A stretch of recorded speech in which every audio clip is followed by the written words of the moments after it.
Après avoir effectué cette première mesure, nous réinitialisons notre système, c'est-à-dire que nous nous plaçons à un nouvel instant initial, t égale 0, dans lequel nous avons préparé notre atome dans l'état moins, et nous lui appliquons le champ oscillant à la pulsation petit oméga 0.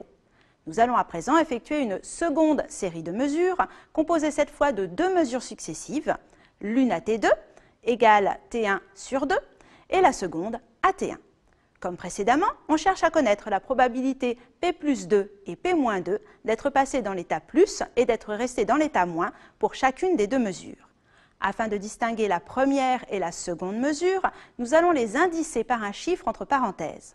Nos probabilités prendront donc l'écriture suivante. La probabilité P plus 2 de 1 sera donc la probabilité d'être passé dans l'état plus lors de la première mesure, soit au bout d'un temps T2. Elle vérifie l'équation suivante. En remplaçant T2 par sa valeur, on constate que cette probabilité vaut 1,5. De la même façon, la probabilité P-2 de 1 d'être resté dans l'état moins au bout du temps T2 est donnée par cette expression et vaut 1,5.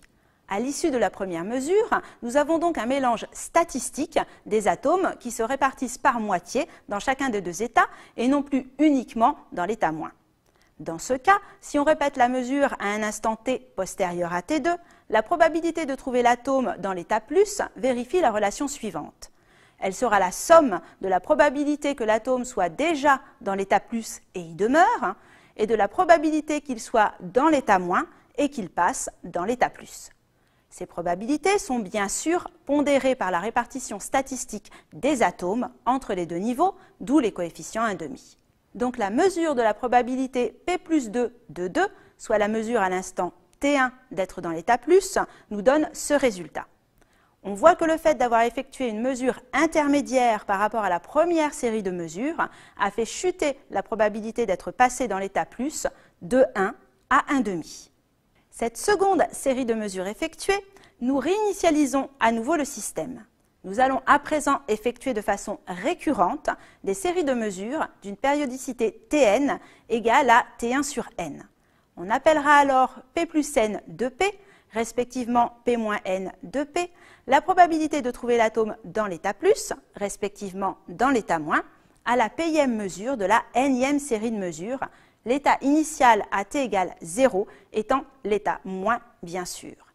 Posons delta Pn, la différence entre P moins n de P et P plus n de P.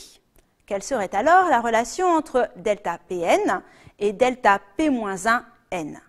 Comme nous l'indiquions précédemment, dans la notation P plus ou moins n de P, le P indique le numéro de la mesure dans la série, alors que le n indique le numéro de la série de mesures. Petit n est donc un entier strictement positif, puisque nous commençons la série à 1, et en raison de la périodicité des mesures qui sont espacées temporellement de T1 sur n, P est également un entier qui varie de 1 à n. Reprenons l'expression de P plus 2 de 2. En fait, les coefficients 1,5 ne sont autres que les probabilités P plus 2 de 1 et P moins 2 de 1 qui rendent compte de la répartition statistique des atomes à l'issue de la première mesure. On peut alors réécrire P plus 2 de 2 sous cette forme, où petit p égale petit n égale 2. On voit ici qu'il est possible de généraliser cette expression et d'écrire P plus ou moins n de P sous cette forme. Il est alors facile d'en tirer l'expression de delta Pn et d'y faire apparaître delta P moins 1 n. En utilisant les relations de trigonométrie, on peut simplifier cette expression et obtenir celle-ci au final. Nous avons établi tout à l'heure l'expression de P plus n de P. Cette expression est dépendante de P plus n de P moins 1 et de P moins n de P moins 1.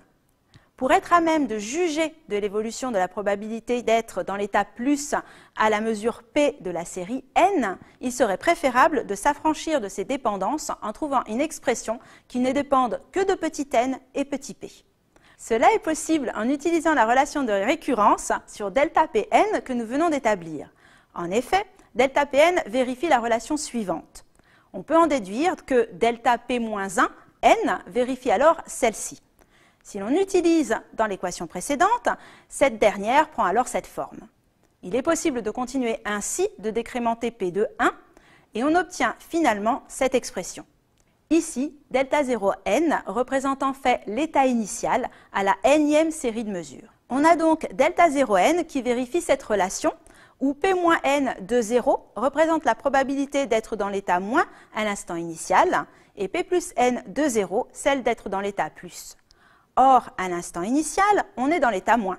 Donc, P plus n de 0 vaut 0 et P moins n de 0 vaut 1. Donc, delta 0n vaut 1.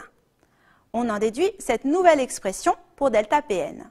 Sachant d'autre part que la somme des probabilités doit être égale à 1, l'atome se trouvant forcément dans l'un ou l'autre état, les probabilités P plus n de P et P moins n de P doivent satisfaire au système d'équations suivant, dont nous pouvons tirer la nouvelle expression de P plus n de P.